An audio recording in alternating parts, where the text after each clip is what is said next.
નમસ્કાર વિદ્યાર્થી મિત્રો, કેમ છો બધા? મજામાં ને? વિડિયો લેક્ચરમાં ફરી આપણું એકવાર હાર્દિક સ્વાગત છે। આજે આપણે ધોરણ 9 વિષય हिंदी विषयांक धरती की शान काव्य समझेंगे, जिसके कवि है पंडित भरत व्यास। पंडित भरत व्यास जी हिंदी साहित्य जगत के जाने माने गीतकार रहे हैं।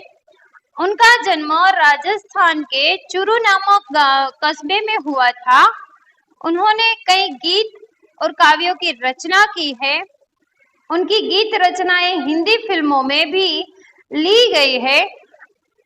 उनकी रचनाओं में विभिन्न मानव मूल्य प्रस्तावित हुए हैं। प्रस्तुत गीत यानी कि धरती की शान सन 1958 में आई हिंदी फिल्म गांव की गोरी से लिया गया है।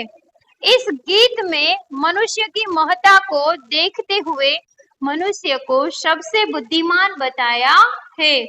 मनुष्य ने अपनी बुद्धि और कठोर परिश्रम के बल पर जल, थल और नभ में तमाम उपलब्धियां अर्जित की है। मनुष्य ने अपनी शक्ति से प्रकृति को बहुत सीमा तक अपने अनुकूल ढालने में सफल हुआ है। कवि बताते हैं कि मनुष्य की शक्ति के सामने कोई भी कार्य असंभव नहीं है। मनुष्य जो चाहे वह प्राप्त कर सकता है, यानी कि मनुष्य ही धरती की शान है। यही भाव इस काव्य में बताया गया है। यही हमारी महानता का प्रमाण है। धरती की शान, तू भारत की संतान, तेरी मुट्ठियों में बंद तूफान है रे, मनुष्य तू बड़ा महान है रे। यहाँ पर कवि कहते हैं कि हे मनुष्य, तू भारत की संतान है, यानी भारत माता की, भारत देश की संतान है। इस धरती की शान यानी धरती का गौरव है।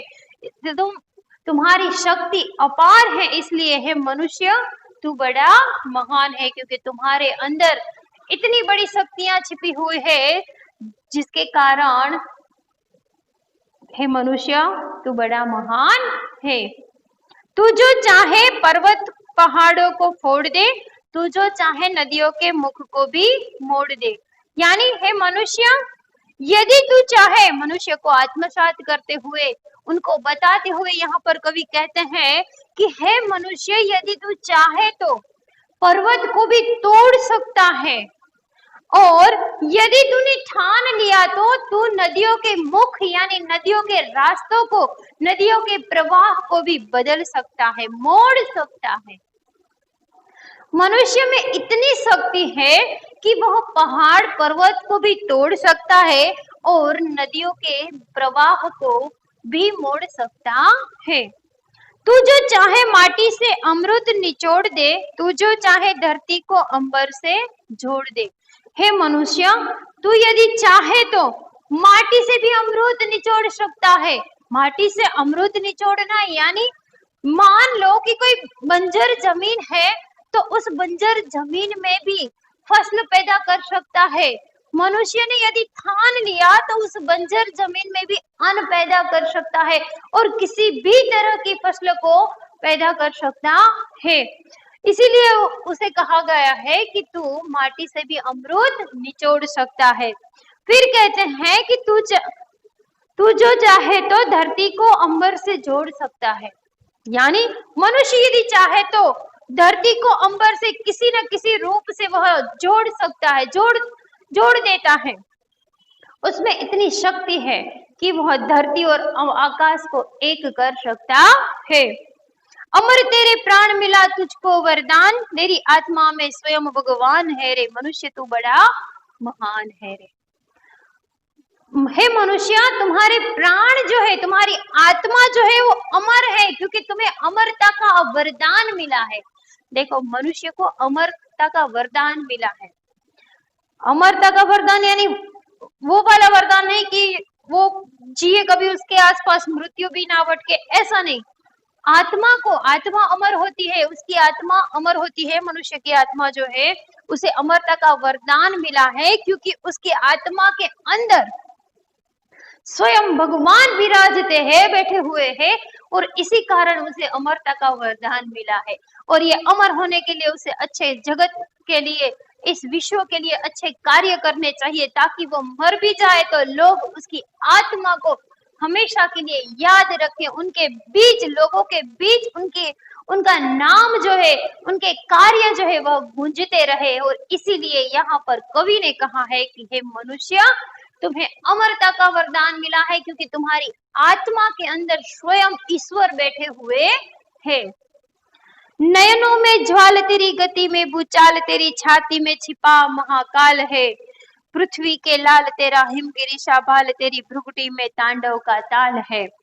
नयनों में ज्वाल, हे मनुष्य, तुम्हारी आंखों में क्रोध रूपी जो अग्नि की ज्वाला है, वह मान लो कि दूसरों को नष्ट भी कर सकती है। यानी हे मनुष्य, तुम्हारी आंखों में क्रोध रूपी अग्नि की ज्वाला भी है, और तुम्हारी गति में यानी तुम्हारी चाल में भूचाल भी है, भूकंप भी है। यदि तू चाहे तो भूचाल भी ला सकता है। तेरी छाती में छिपा महाकाल है। क्यों? तुम्हारी आंखों में क्रोध रूपी अग्नि की ज्वाला क्यों है? तुम्हारी गति में भूचाल क्यों है? क्योंकि तुम्हारी छाती में शिव रूपी महाकाल जो है, महाकाल रूपी जो शिव है, वह छिपे हुए है, बैठे हुए है। इसीलिए तू चाहे तो हर काम को असंभव से संभव बना सकता है। पृथ्वी के लाल तेरा हिमगिरीशा भाल, तेरी भ्रुकुटी में तांडव का ताल है। हे पृथ्वी के लाल, है धरती के पुत्र, है भारत भूमि के संतान, तुम्हारा जो मस्तिष्क है, तुम्हारा जो भाल है यानी कपाल जो है, वह हिमालय की तरह तेज है, यानी बुद्धिमान है। तुम्हारा दिमाग जो है अति बुद्धिमान है। यदि तो तुम्हारी भ्रुकुटी यानी बोह जो है वो तिरछी हो गई तो विनाश हो जाएगा, तांडव आ जाएगा। क्योंकि तेरी वाणी में निज को तू जान जरा शक्ति पहचान, यानी तुम्हारी भ्रुकुटी जो है वो तिरछी हो जाएगी तो तांडव मच जाएगा धरती पर। और तू अपनी शक्ति निज को जान ले, पहले खुद को पहचान ले और अपनी शक्ति को भी जान ले जरा, क्योंकि तुम्हारी अंदर जो शक्तियां है उसे तू पहचान। क्योंकि तेरी वाणी में युग का आह्वान है, क्योंकि तुम्हारी वाणी में युग का आह्वान हुआ है।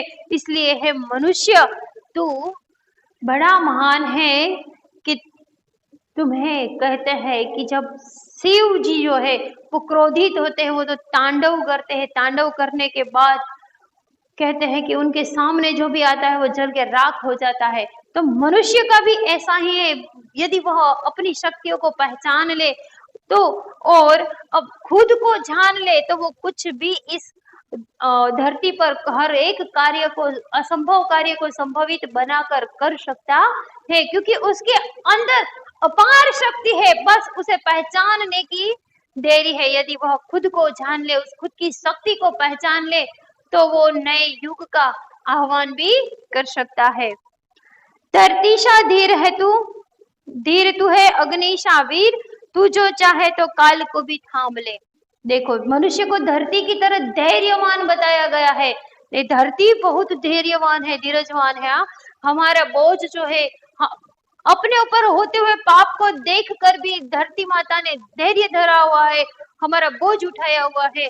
तो मनुष्य को भी कवि ने यहाँ धरती की तरह धैर्यवान बताया है। कहा है कि तू धरतीशा धीर, धीर यानी धैर्यवान, धैर्यवान है तू। अग्निशा वीर, अग्नि की तरह वीर है। मनुष्य को अग्नि की तरह वीर भी बताया है। और कहा है कि यदि मनुष्य चाहे तो काल को भी थाम ले। काल यानी समय, यदि मनुष्य चाहे तो समय को भी रोक सकता है। और यानी कहने का अर्थ कि समय के साथ अपने सारे कार्य पूर्ण कर सकता है, समय के साथ चल सकता है। पापों का प्रलय रुके, पशुता का शीश झुके, तू जो अगर हिम्मत से काम ले। यदि मनुष्य चाहे तो पाप का प्रलय जो हो रहा है, यहाँ पर पाप फैल रहे हैं धरती पर, उसको नष्ट कर सकता है।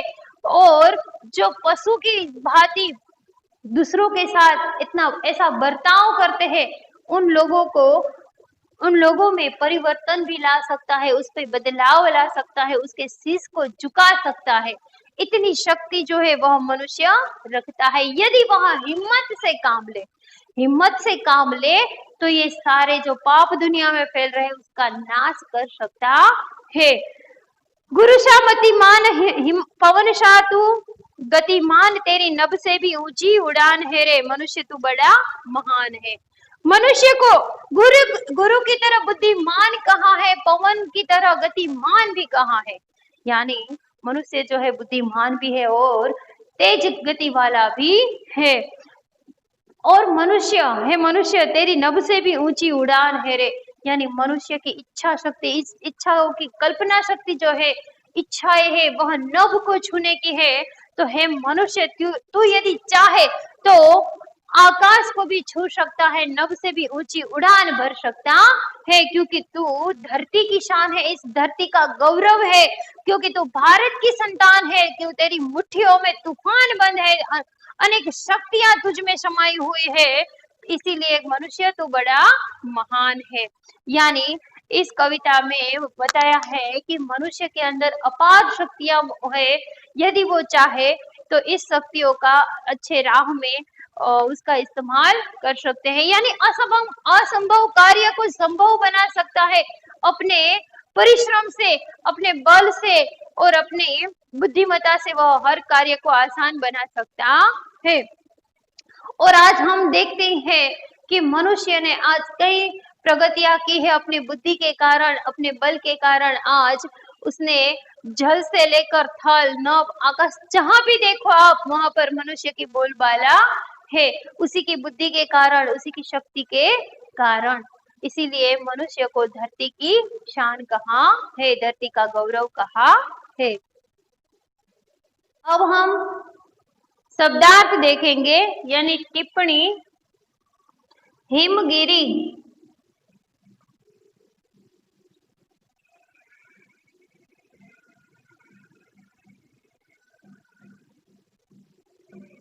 यानी हिमालय पर्वत।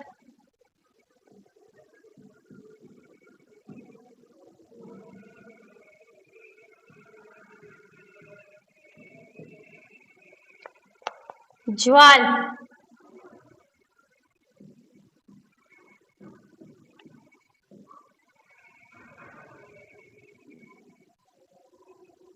ज्वाल यानी अग्निशिखा।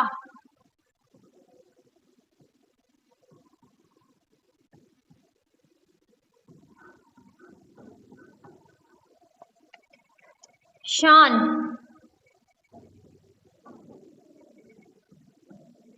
यानी गौरव,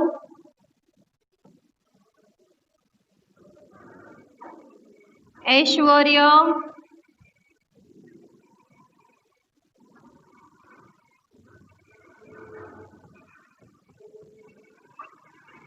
या वैभव।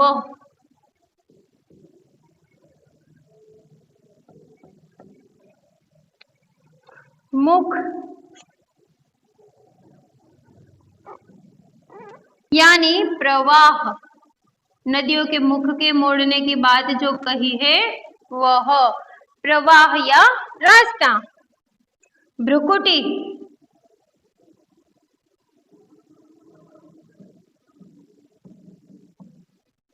यानी भौं।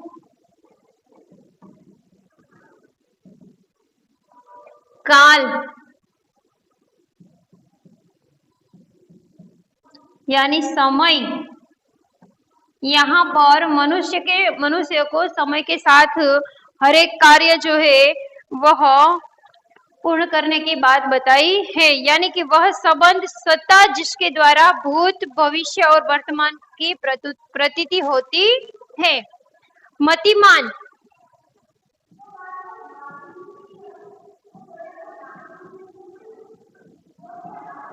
यानी बुद्धिमान।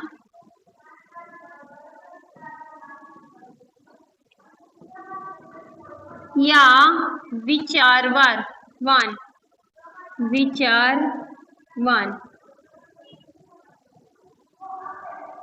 प्रलय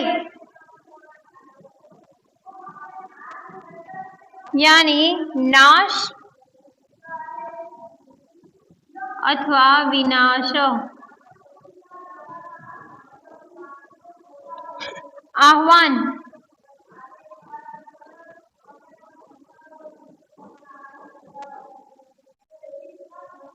यानी पुकार।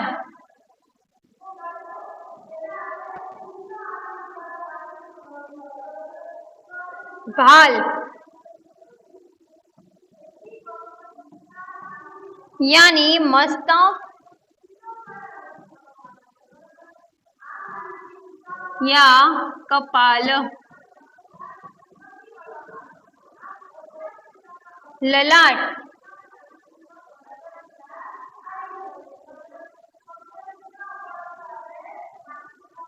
कपाल या ललाट। नीज यानी अपना। ठीक है,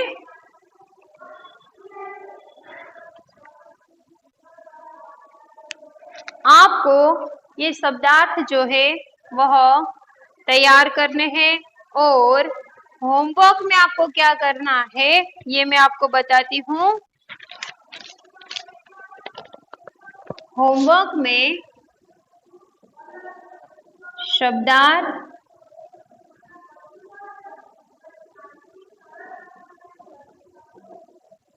यानी ये जो मैंने लिखवाए है वह, और स्वाध्याय के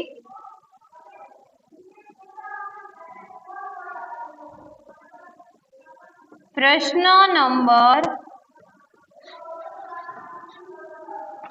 1, 2, 3, 4 और 5 आपको एक बार लिखना है। शब्दार्थ भी एक बार लिखने हैं और स्वाध्याय के प्रश्न नंबर 1, 2, 3, 4 और 5 ये एक बार लिखने हैं। ठीक है, होमवर्क करना फर्जियात है। समझ में आ गया आपको कि आपको क्या करना है? ये जो शब्दार्थ है वह लिखने हैं और स्वाध्याय के प्रश्न जो है वह भी आपको एक बार लिखने हैं। ठीक है।